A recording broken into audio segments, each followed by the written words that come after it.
ராம் சீதா சரியில்ல. நாளைக்கு என்ன நடக்குதுன்னு பார்க்கலாம் வாங்க. எபிசோட் வேற லெவலில் மாசா இருந்துச்சுன்னே சொல்லலாம். மிஸ் பண்ணாமல் ஃபுல்லோடையும் கேளுங்க. அதுக்கு முன்னாடி இந்த வீடியோ பிடிச்சிருந்துச்சுன்னா லைக் பண்ணி பாருங்க. ரொம்ப பிடிச்சிருந்துச்சுன்னா நம்ம சேனலுக்கு வந்து சப்ஸ்கிரைப் பண்ணி கண்டினியூஸாக ஆதரவு வந்துட்டாங்க. டைனிங் டேபிளில் எல்லாரும் உட்காந்து ஹோட்டலில் உட்காந்து சாப்பிட்லான்னு இருக்கிறப்ப கல்பனா மட்டும் இன்னும் வரவே இல்லை. எல்லாரும் சாப்பிட்டுட்டு இருக்கப்ப துரையும் சுபாஷும் சண்டை போடுற மாதிரி காட்டுறாங்க. ஏய், நான் உன்னை சும்மா விட மாட்டேன்டா. 25% ஷேருக்காக நீ என்ன வேணான்னு பண்ணுவல அப்படின்னு சொல்லி துரை வந்து பேசுகிறாங்க. ஆமாண்டா, ஷேருக்காக நான் என்ன வேணான்னு பண்ணுடான்னு சொல்லி உன்னை நான் அடித்து தூக்கி எறிஞ்சிடுவேன். அவர் சொல்ல இவங்க சொல்ல, என்ன அங்கிள் இங்கே வந்ததுக்கப்புறம் சண்டை போட்டிங்கன்னா எப்படி? எல்லாரும் நம்மள தானே பார்ப்பாங்க. சீதா கிட்ட அட்வைஸ் வாங்குற அளவுக்கு கேவலமாக நடந்துக்கிறீங்கன்னு சொல்லி அர்ச்சனா வந்து சுபாஷை கண்ணா அப்படின்னு திட்டுறாங்க. இதெல்லாம் உங்களுக்கு தேவையா? ஏய், துரை என்ன தெரியுமா பேசிகிட்டு இருந்தான்? துரை இருக்கிற வரைக்கும் நம்ம குடும்பத்தில் ஏதாவது பிரச்சனை வந்துட்டு தான் இருக்கும் அப்படின்னு சொல்லி மல்லு கட்டிகிட்டு இருக்காங்க. உன்னை சேதுராமன் வந்து கடுப்பாயிட்டாங்க. என்னம்மா இது குடும்பம்மா, இது என்ன? நிம்மதியாக சாப்பிட வந்துகிட்டு இருக்கோம், சம்மந்தியிலேருந்து எல்லாரும் கூட்டிகிட்டு வந்து என்ன பண்ணுவாங்க? முதல்ல சுபாஷ் தானே வந்து இது மாதிரி சாப்பிடணும்னு ஆசைப்பட்டாங்க. வேறு ஏதாவது வேணும்னா வாங்கி சாப்பிட வேண்டியது தானே. எனக்கு ஒரு பாட்டில் வேணும் அப்படின்னு சொல்லும்போது உனக்கு உத தான் கிடைக்கும்னு துறையை பார்த்து நம்ம மகாலட்சுமி வந்து பேசிகிட்டு இருக்கப்ப சிக்கன் பீஸ் எடுத்து சாப்பிட்றாங்க. நம்ம அர்ச்சனா அப்பன்னு பார்த்து மேலே வந்து கொட்டிடுது. என்னக்கா துறை தான் இப்படி காமெடி பண்ணுறாங்கன்னு பார்த்தா நீங்களுமா? என்னால் முடியல, சரி நான் வாஷ்ரூம் போயிட்டு வாஷ் பண்ணிட்டு வந்துடுறேன்னு சொல்லிட்டு போகும்போது கல்பனா வராங்க. அந்த இடத்துல ஏய், சாப்பாட்டில் கலந்தியே இல்லையா அப்படின்னு சொல்லி கல்பனா கிட்டே வந்து மெசேஜ் பண்ணுறாங்க நம்ம அர்ச்சனா. ஏய், கலந்துட்டேன், எப்போ பார்த்தாலும் உனக்கு சந்தேகம் தானா? அந்த டிஷ் எங்கே இருக்குது? சீதா முன்னாடி தான் இருக்குது அப்படின்னு சொல்லும்போது சிறுவண்டுங்க ரெண்டு பேரும் யோசிச்சுட்டு இருக்காங்க. ஏய், சீதா கிட்டே இருக்கிற டிஷ் வந்து ரொம்ப சூப்பராக இருக்கும் போல இருக்குது, சாப்பிட்ணுன்னு ரொம்ப ஆசையாக இருக்குது.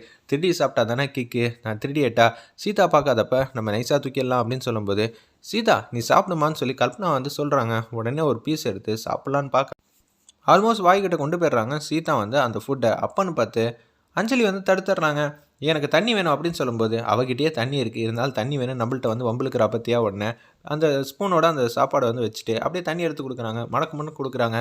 இப்போ என்ன பண்ணலாம் அப்படின்னு யோசிக்கும் போது சீதாவும் மீராவும் தந்திரமான முறையில் பேசுகிறாங்க. என்னது நிம்மதியாக சாப்பிடக்கூட விட மாட்டாங்களே, ஏதோ ஒரு பிரச்சனையா? ஆமாம் ஆமாம் அப்படின்னு சொல்லும்போது அந்த டிஷ்ஷை வந்து எடுத்துட்டாங்க. நம்ம அஞ்சலி அந்த இடத்துல தனியாக எடுத்து ஒதுக்கி வச்சுட்டாங்க. அஞ்சலி, பிரியா, சத்யா 3 பேரும் எடுத்து ஒதுக்கி வச்சு சாப்பிட்லான்னு இருக்காங்க.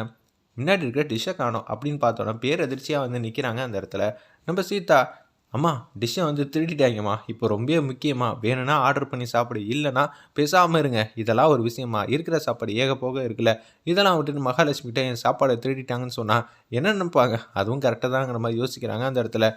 இதை வந்து பார்த்துடுறாங்க சீதா. பார்த்தீங்களா, சாப்பாடை வந்து திருடி சாப்பிட்றாங்க, வேணும்னா தனியாக வந்து ஆர்டர் பண்ணிக்க வேண்டியதானன்னு சொல்லி சீதாவும் மீராவும் பேசும்போது இதை யார் திருட சொல்லியிருப்பா அப்படின்னு சொல்லி பேசிகிட்டு இருக்கத கேட்டுட்டாங்க சத்யா. இனிமேட்டு வந்து நம்மக்கிட்ட அந்த டிஷ் வச்சுருந்தா சரி வராது, கல்பனாட்ட தள்ளி விட்டுறலான்னு சொல்லி கல்பனா வந்து தண்ணி குடிச்சிட்டு இருக்கப்ப அப்படியே டிஷ்ஷை வந்து அவங்க சைடு வந்து தள்ளி விட்டுட்டாங்க. நம்ம அஞ்சலி வேறு லெவலில் இருந்துச்சுன்னே சொல்லலாம் அந்த சீன்லாம். சீதா, நான் வந்து டிஷ் வந்து ஆர்டர் பண்ணியிருந்தேனே, சாப்பிட்டியா? திருடுனது இல்லாமல் அதை அவன் முன்னாடியே வச்சுக்கிட்டு நம்மள்ட்ட நக்கலாக பேசுகிறத பற்றியா? உள்ளே போயிடுச்சு. என்னது உள்ளே போயிடுச்சா? இல்லைங்க, வயிற்றுக்குள்ளே போயிடுச்சுன்னு தான் சொன்னேன். ஃபுல்லாக சாப்பிட்டியா? டேஸ்ட்டாக இருந்துச்சா? அற்புதமாக அப்படி நம்ம கல்பனா வந்து கேட்குறாங்க. அந்த இடத்துல பார்த்தீங்களா, திருடுனது இல்லாமல் முன்னாடி வந்து அந்த சாப்பாடை வந்து வச்சுப்பிட்டு நம்மள்ட்ட வந்து நக்கலாக கேட்குறத பார்த்தோன்னா எனக்கு கோவம் வருது. அடிச்சிட்டா? அதெல்லாம் வேணாம் வேணாம், சாப்பாடுக்காக அடிக்க வேணாம். அவள் தான் சாப்பாட்டுக்காக இவ்வளோ கேவலமாக நடந்துக்கிறாள்ல, நம்ம பிச்சைப்பட்டதாக இருக்கட்டும், அதுவும் ரைட்டு தான் விடுங்கன்னு சொல்லி சாப்பாடு ரொம்ப சூப்பராக இருந்துச்சுன்னு சொன்னோன்னே அந்த பீஸ் எடுத்து கல்பனா வந்து ஃபுல்லாத்தையும் கட்டுன்னு கட்டுறாங்க. எப்படியோ நம்ம மேலே இருந்த சந்தேகம்லாம் கல்பனா மேலே வச்சாச்சு. இது எனக்கு ட்விஸ்ட்டு வந்து வேறு லெவலில் இருந்துச்சுங்கிற மாதிரி அஞ்சலி, சத்யா, பிரியா வந்து 3 பேர் வந்து பழிய தூக்கி போட்டதுனால ரொம்ப காமெடியாக வந்து நினச்சிட்டு இருக்காங்க. அந்த இடத்துல கோயிலுக்கு வராங்க. துரை வந்திருக்காங்க. சீதா, அவங்க அம்மா மீரா, அப்புறம் மீராவோட ஹஸ்பண்ட் சத்யன் 3 பேர் வந்து உட்காந்துக்கிட்டு கேஷுவலாக வந்து பேசிகிட்டு இருக்கப்ப உமா வந்து கேட்குறாங்க, சாமி கும்பிடலையா? கோயிலுக்கு வந்தால் சாமி கும்பிடணும், சாமியெல்லாம் கும்பிடலாம். சீதா வந்து இவ்வளோ வந்து சந்தேகத்தோடு நடந்துகிட்டு இருக்கானா? நிச்சயம் வந்து எனக்கும் பேர் அதிர்ச்சியாக தான் இருக்குது. மகாவோட ஆக்டிவிட்டீஸ்லாம் மாறி இருக்குன்னு சொல்கிறீங்களே, எப்படி மாறி இருக்கும்? அதுக்கெல்லாம் வாய்ப்பே இல்லைங்கிற மாதிரி சத்யன் வந்து பேசுகிறாங்க அந்த இடத்துல. கரெக்டு, எனக்கும் அந்த சந்தேகம் இருக்குது. நிச்சயம் அவங்க பழி வாங்குற குணம், நிச்சயம் அது யாருக்காகவும் மாற்றிக்க மாட்டாங்க. அப்படி இருக்க சூழ்நிலை எதுக்காக வந்து மாறணும்? அவள் ரொம்பவே வந்து கேவலமாக யோசிச்சு மற்றவங்கள பழி வாங்கணும்னு நினைக்கிறதுல எக்ஸ்பர்ட்டு.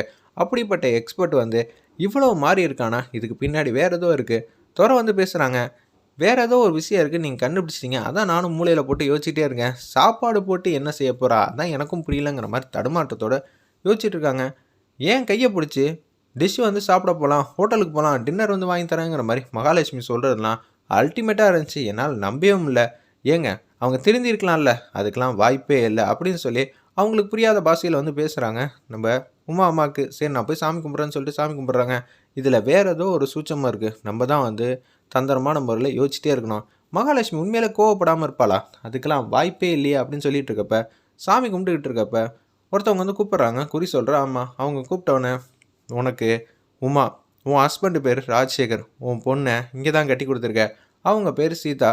சீதாக்கு தான் வந்து முத்தாரம்மன் உன்னோட குலதெய்வம் வாக்கு சொல்லுன்னு இருக்கா, நீ அதை கேட்டு தான் ஆகணும் அப்படின்னு சொல்லும்போது அப்படியே வந்து உட்காடுறாங்க. அவங்களுக்கு தங்கம் போல் ஒரு புருஷன் இருக்குது. ஆனால் அந்த புருஷன் வந்து நல்லவங்க. அவங்கள சுற்றி இருக்கிறவங்க எல்லாரும் நயவஞ்சகமாக இருக்காங்க.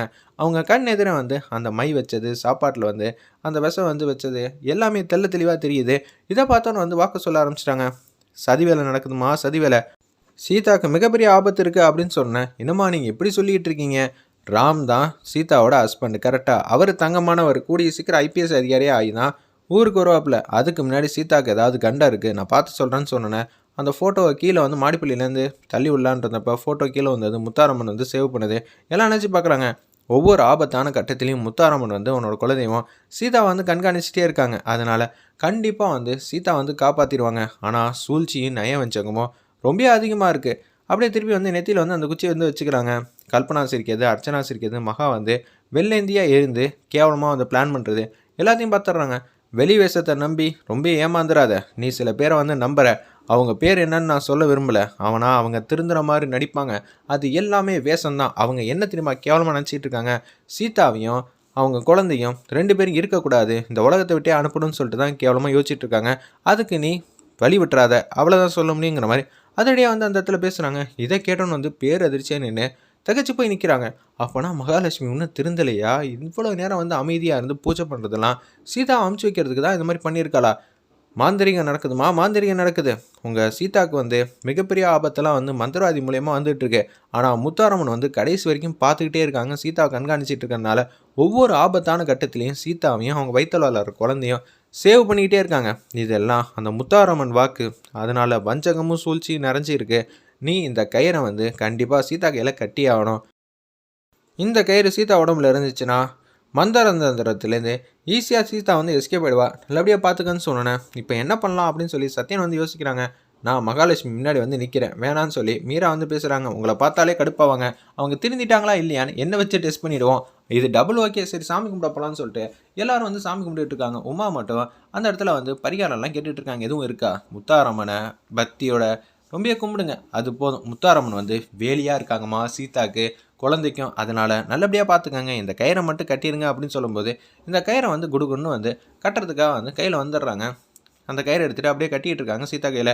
என்னம்மா ஆச்சு? உன்னையும் உன் குழந்தையும் அழிக்கணும்னு பார்க்குறாங்க அப்படின்னு சொல்லி குறி சொல்கிற அம்மா வந்து சொல்கிறாங்க. சிரிக்கிறதெல்லாம் நம்பிடாதீங்க, இது எல்லாம் வெளி வேஷங்கிற மாதிரி சொன்னோன்னா சீதாக்கு வந்து தூக்கி வாரி போட்டுருது அந்த இடத்துல.